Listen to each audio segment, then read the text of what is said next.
RCPC-CEM, plan de relèvement et consolidation de la paix en Centrafrique et le cadre d'engagement mutuel. Le RCPC-CEM, l'espoir pour la RCA.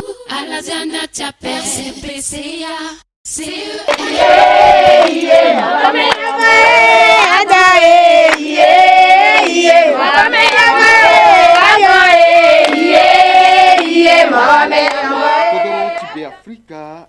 tilani na yati ameni akpale na pekoti tere asara ngu balako nandoni tongaso yeso amulege pepe na kodoso titi na ndoti kuta balabala so alingbiti gunalo na legeti maingo ifa itene akpale so ati na kodoti be Afrika aganga tonso na asioni pupu si anokpo a masini so ke mungango na kodro ti mai gi na pekoti tanga ti kpaleni so ati na lango balako na use tinje ti kakauka ti ngu saku se balako na ndonu se su alundo ti on a mungangu pepe na RCA ti tene amai na legeti tene ti ekonomi njoni duti na ti sewa nga na legeti poroso akpale so aga na pekoti tere na kodro ti be Afrika aike gundani alundo mingi na ndalti a shoni sarango angoboti kusala wala apuruso ti ambeni angbeni govormaso a onlani awe puruso na teneti ekonomi nga na ndoni duti na koroti be Afrika abuba biaku na pekoti akpaliso nga a teneti maingo na legeti teneti tengo yaka dengo buze ngana ambini aye ndende so aike gundati maingo chikodro a buba biaku ndani loso si govormaso abagigi na pekoti sorongo a biachikodoso atambula na ngu saki use balako na ndoni omene so a on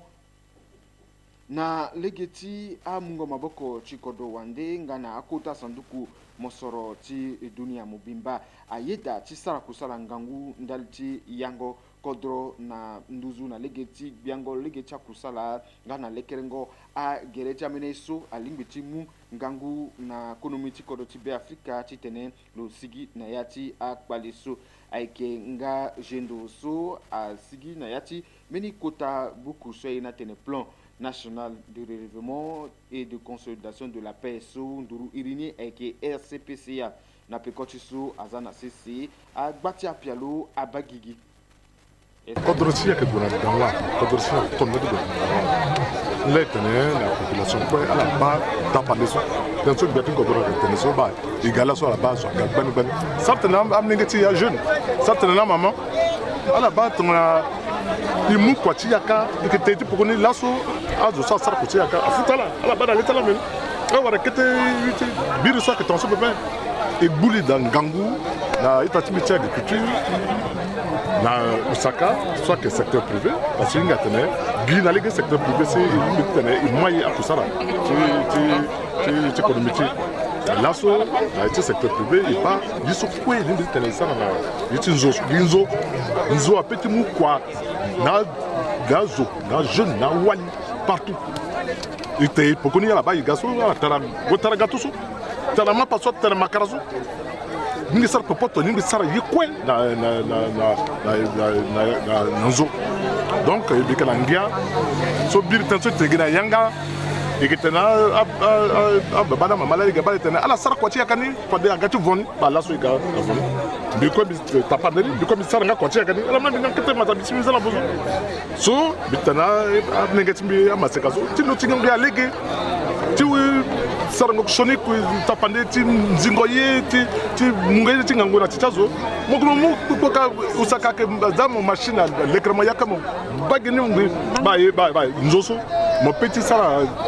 collègue leni lego tana ti ngwako même wara batini zabe ala ba be kabitana d'abord gango so gaso itana gati kodro itana na to se ila gaso so aling na legi ti kusala so gati kodro afa ega ina lo ki pika patra la kwe donc façon et que mou maboko na lo tala la so imu maboko pe gala so te sara matanga so pe ka zo ke inga tena pe ba ini aga nzonia et que commencer te sara et que mou lego so kwe et que munga begeti gungana begi damara ci gungana begeti boali e guna nanda ko contrôle tene fa garit ko sala so ci tene azo warangia munga alenga tenzoso e que tege so petit mu to kana ci mi contrôle dans la Soudan tana bedi contrôle ci tene e warangia ci pokoni so tene e commencer sina so ba ngai te contrôle certaines ngango ci wati dada gaga waso il faut y sortir une transformation ba legeti ni la yemo so il le crena il faut sara ni teleza na chap ni tazo zo ka mun ka to kana iso ingai mun ka to kana menazo i warangi na contrôle mingi tonga so amulege na RCPCA titene ke na gerati ya kota apia loso na yati a kando ndenge na ndo titene ti dengo yaka so alingwi ti mu maboko titene aya na nduzu maingo ti dengo yaka nga na fango ye na ala sosi ayeke de yaka titene akiri biaku na peko akpale sosi ayeke ti na lege titene ti dengo yaka na kodo ti be Afrika.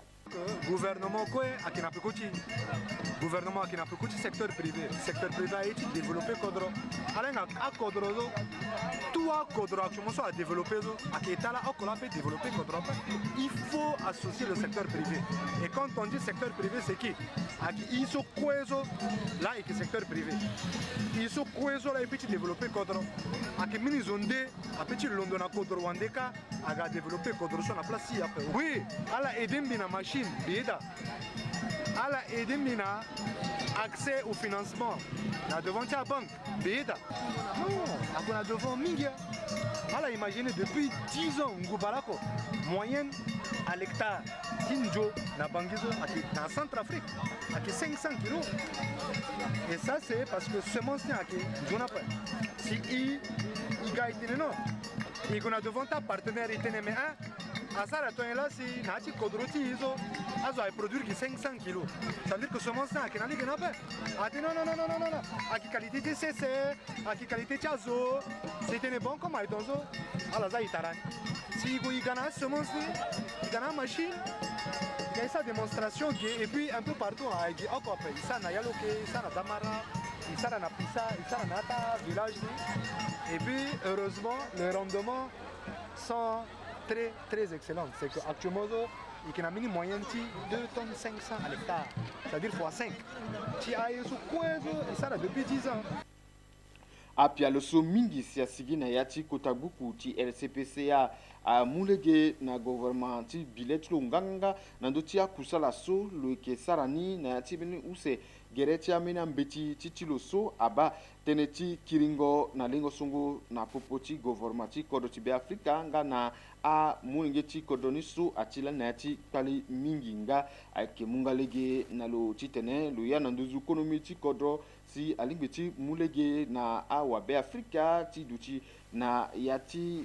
zoni dutingo tongana so ala duti nani kozo si akpale ati na kodoti be Afrika. RCPCA a ka gereti a politique ti kusa ti mayengo na kodoro akoro na yati kandokwe na yati kando ti dengo yakao ti manango betio ti justice o ti sécurité o tout RCPCA ke banando parce que là ndani so si e gatiba pour que tu kwaso gouvernement za c'est na yati kati agriculture et surtout na yati mayengo dengo yakati tinjo mbiso mitana so misate na so be batako no mingi et akondo batanga kondo ananjo kozo yeso ke batana kondo kenjo mabala ni mbe tange njo ke dapeso ngeti akondo agona njozo oh teke so ake faya ka tinjo mingi so ngeti akondo ake desana gben donc ni asi politique so ake sa so akitene a edegi usaka kope ake ede amna ngeti kodo kwe iso isala kekita kwa même na doti kwati ti munju vukaso et que mon maboko aussi tout ça kekete akusa tene tite manya kodo donc ndani so si egalitene et encourager là et atumaso ambena projet daso ena ministre que pikali na ndoni na yani tene a deux familles ngi tene avona tracteur augmenter na capacité de production tala ba ngango so ça là mais atene tala ak aider de mingi tene et fana mundu ça que aider que ba population a besoin parce que ten ça tene ak aider itene azuna tene iwani mutetiliti si wetena machine aga tracteur aga aye oshoko aga installé a membre du gouvernement mu pokoni aga tene nayi atene ba yeso aga so aga ngangati eti mu maboko na kodro e laso e ba yeni tonaga mu machine so akpakayaka e muni na keta retard so aida e kambini e ayeni kwa gwe atambula pendere me kpale so yiwara na yati yakaso excellence ake kpale ti cerclage kuta kpale ni ake makongo ni ondoni tongana fade gouvernement mu fade loro iyo pepe ti mu maboko na wisakasi ga ba yeso pe yo konso yiwara pokoti nzoso okwa etilo da fade ape tene so itenala ala mani e asala si laso a membre sisingo so tongana laso iye gati diko ike dikoni yeso mbazu na ke kina pokwa ke tene tien excellence ambena ONG agage anda ala amwa mosora maboko tiala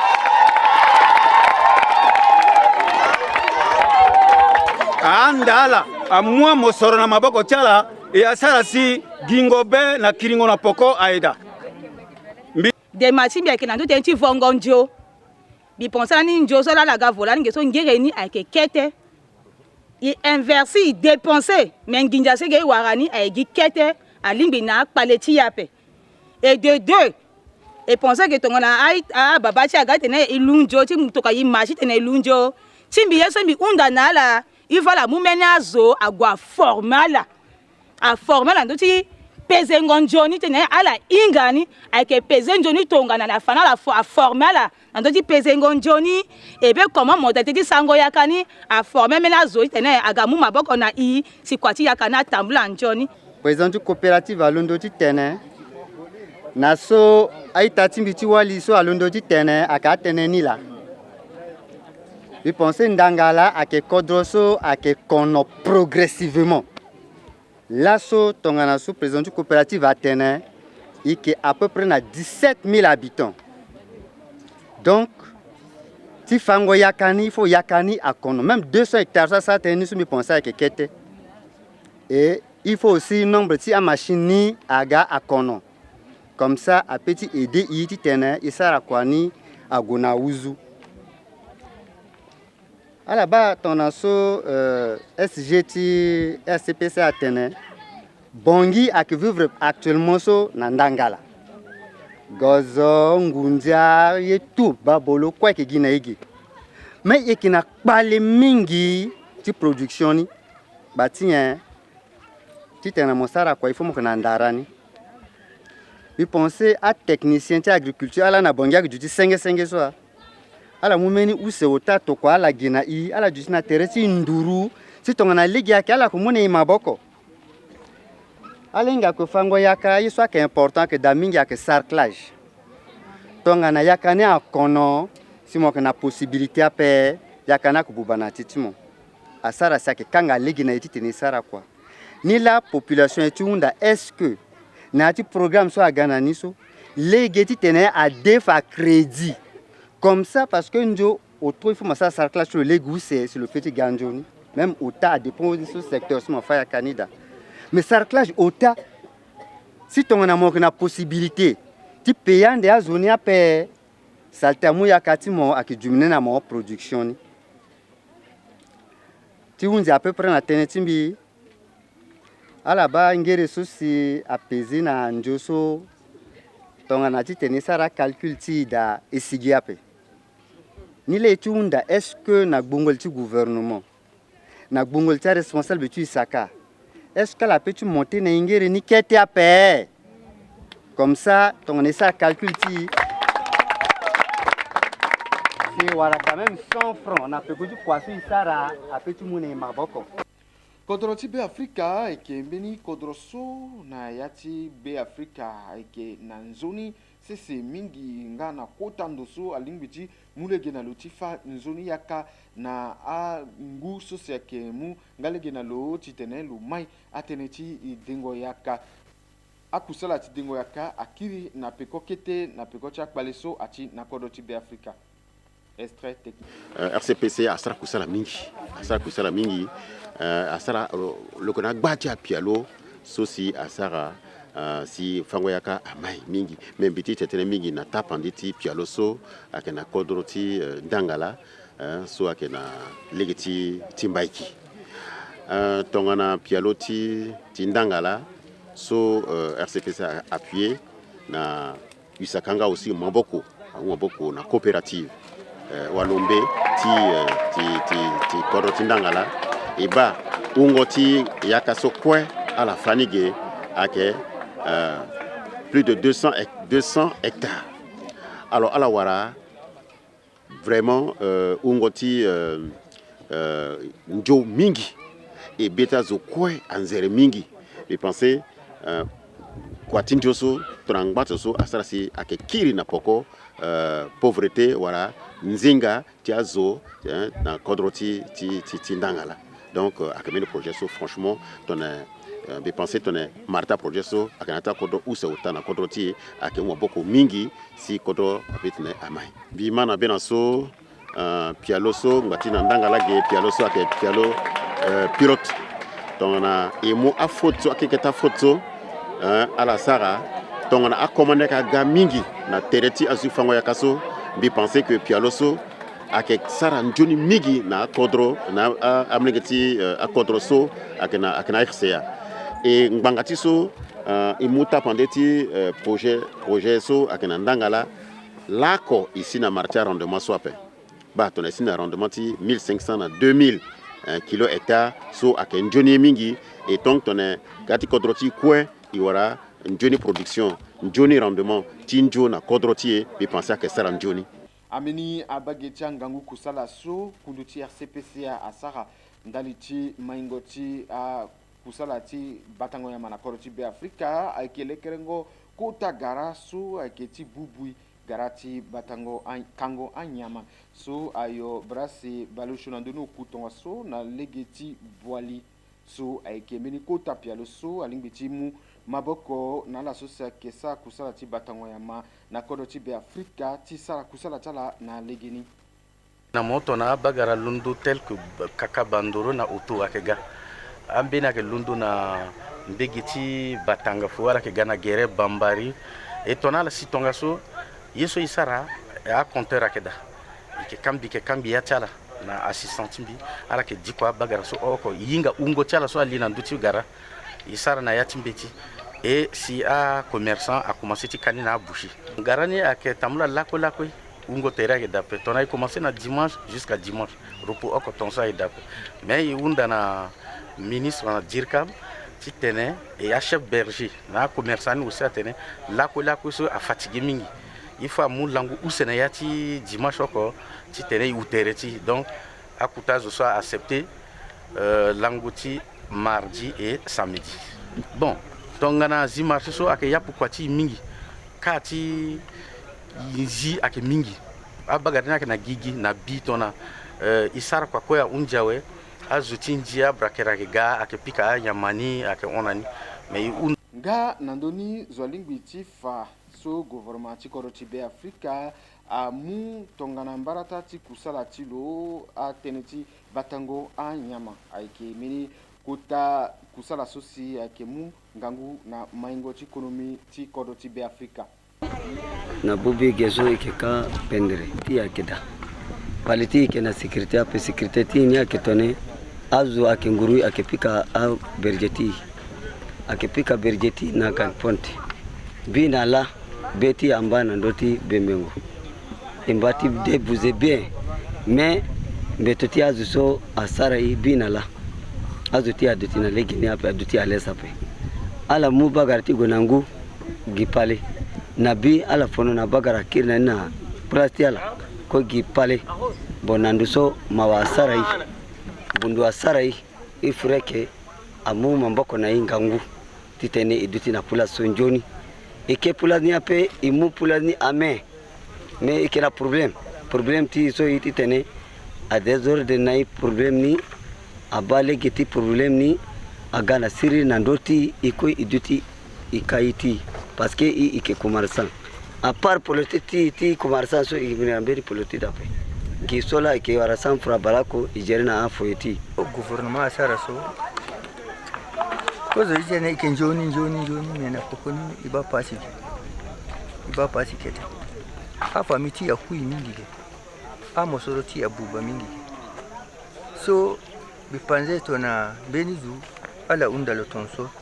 do sara na la tene na ngia membenizu tona ala undalo sara na tene na ngonjo gouvernement asara ndal tia population ti ertial mobimba ake population ti boalio ko ape ake population ti bangio ko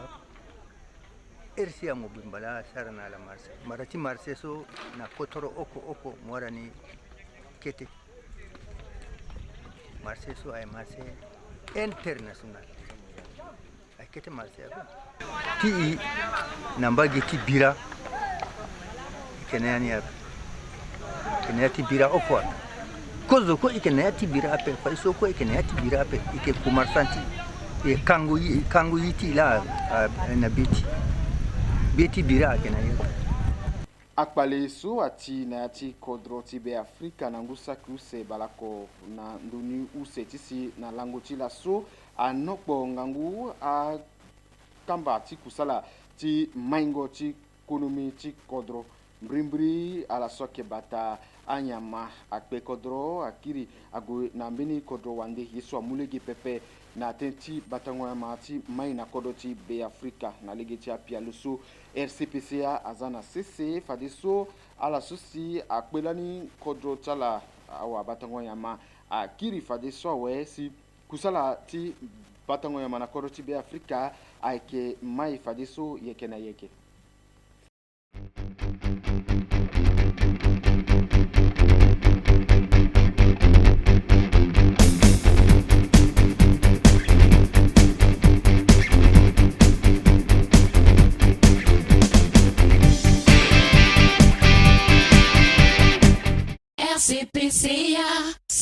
RCPCA CEM, plan de relèvement et consolidation de la paix en Centrafrique et le cadre d'engagement mutuel. Le RCPCA CEM, l'espoir pour la RCA. RCPCA CEM.